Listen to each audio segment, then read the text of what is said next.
Hey guys, I'm Kaya, and I have such sights to show you.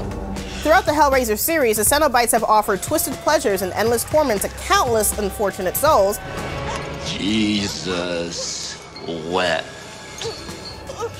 And their frontman Pinhead has become one of horror's most feared faces. Shit. He's a demon to some and an angel to others, but if you don't want your life to include an eternity of sadomasochistic torture, you probably want to stay clear of Pinhead, his buddies, or pretty much any puzzle more complex than a Rubik's Cube.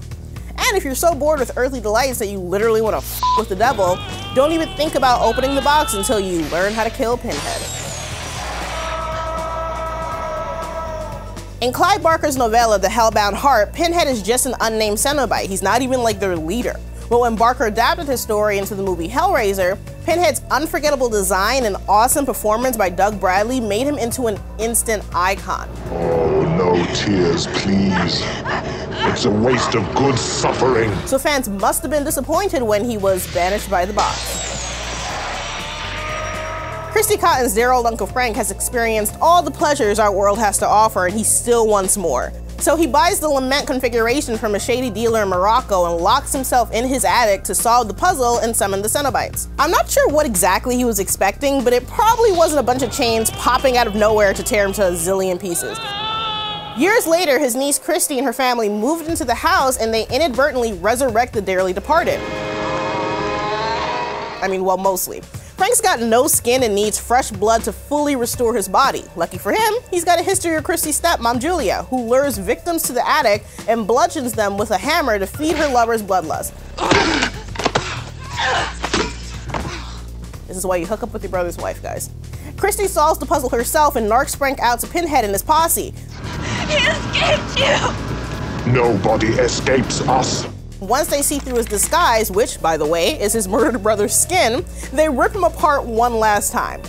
Pinhead and pals turn on Christy, but she's able to undo the puzzle and banish them back from whence they came. Okay, it's kind of a cop-out. Pinhead doesn't really die in the first movie, but how can he? He's an unthinkable creature from a dimension way beyond our understanding. It's not like you could just like whack him with a machete. If you're gonna kill Pinhead, first you need to make him mortal. In the sequel, Hellbound, Christy is understandably stuck in an insane asylum after the events of the first film. Her psychotherapist, Dr. Chenard, is obsessed with the lament configuration, and along with a resurrected Julia from the first movie, they murder a whole lot of mental patients and open a door to the labyrinth of hell where Pinhead and his crew await. The movie reveals that the cenobites are all former humans who opened the box and were mutilated to their current form. Pinhead's real name is Elliot Spencer, a World War I vet who danced with the devil after his trauma from the front lines. Chenard, who's a cenobite himself, reverts Pinhead to his human form, complete with a receding hairline, and now that he's mortal again, Chenard slits his throat with one well-placed hook. Man, he's choking. This was supposed to be the final fate of Pinhead. Just like Michael Myers in Halloween 2, Clive Barker wanted to kill off the star and move the franchise in a new direction. And, just like Halloween, they caved and brought him back, only this time he's missing the human touch. Despite his twisted appearance, Pinhead isn't evil in the classic sense of the word. There is no good, Monroe. There is no evil. There is only flesh. True, his job is to mutilate your body and trap you in a horrible pain dimension. But hey, your ass opened the frickin' box. The cenobites are creatures of order, but that's only because of their lingering humanity. In the third movie, Pinhead's past self gets separated from his demonic half, which manifests on Earth as a straight-up evil agent of chaos.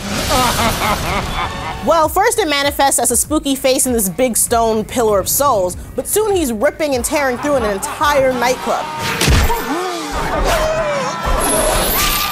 Pinhead even creates a few new cenobites along the way, disfigured by the best technology 1992 had to offer, like camcorders and compact discs. That's what I call music 2! That's what I call music 3! To stop the rampage, our hero frees Pinhead's better half from the prison in Limbo, and after the two reunite, she's able to stab him in the gut with the puzzle box and send him packing. Go to hell. Just like the first movie, it's not a definitive end by any means, but it never hurts to buy yourself some time. Like, how does the century sound? Because that's how far in the future Hellraiser Bloodline takes place, where Pinhead meets his ultimate death from a bigger, badder box. We learned that the lament configuration was created in 1796 by a French toy maker who had no idea he was working on the portal to hell. A demon named Angelique pops out and kills the toy maker, but not before cursing his entire bloodline for f***ing with the great beyond. 200 years later, in present day 1996, his descendant John Merchant has built a massive skyscraper in the heart of Manhattan that looks like a supersized version of his great-great-great-granddad's puzzle box. This is the Elysium configuration, a device that creates a perpetual light and can potentially seal off the gates to hell for good. Angelique summons Pinhead, and even though the two have conflicting ideologies, they team up to kill Merchant. Not that they have to, since the big-ass building turns out to be a bust. Pinhead yanks off his head anyway, and we jump forward 100 more years to a massive space station built by yet another descendant, Paul. He summons the cenobites, who make mincemeat out of a bunch of armed guards.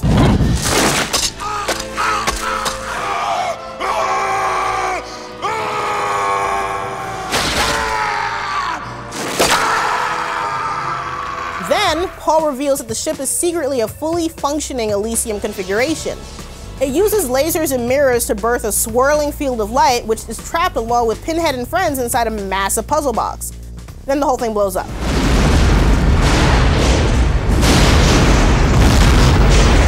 And unless we get a sequel set in 2128, that's Pinhead's canonical final death.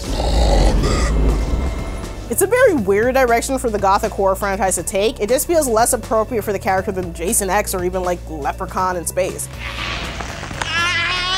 The movie has a lot of problems, which doesn't surprise me given director Alan Smithy's track record of disastrous films. I mean, you think Hollywood would learn their lesson about this guy by now.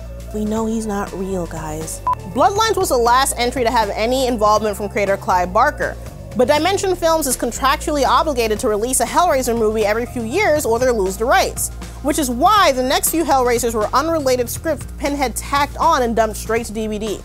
Straight to DVD is where films go to die. He's basically just a spectator in the movies, and he doesn't really die in any of them. I mean, well, he gets sent back to hell and deader when the heroine kills herself, but we're not endorsing that kind of tactic, because first and foremost, we're here to keep you safe.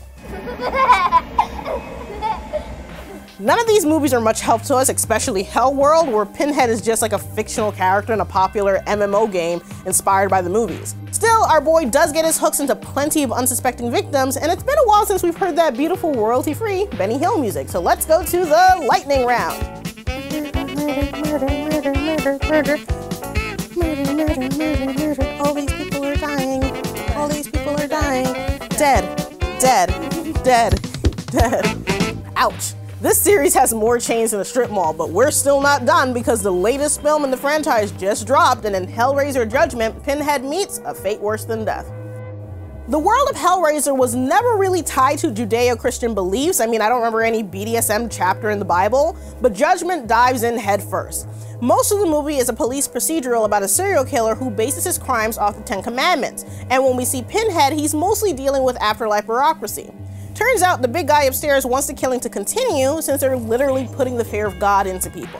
But Pinhead isn't having it. He punishes the killer and rips apart the archangel who delivered the message for good measure. That doesn't sit too well with God, who casts Pinhead out of hell and forces him to walk among us mortals, which is the worst possible punishment for Pinhead. The sweet suffering. The sweet suffering.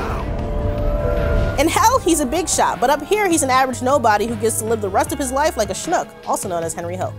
Pinhead is secretly Henry Hill the entire time. No one's going to hell, Karen! And he's stuck until the 22nd century or the next crappy sequel, whatever comes first. I'm usually not the biggest fan of reboots, but the bad Hellraiser films way outnumber the good. At this point, it's probably best to start from scratch because for the fans, the suffering needs to end.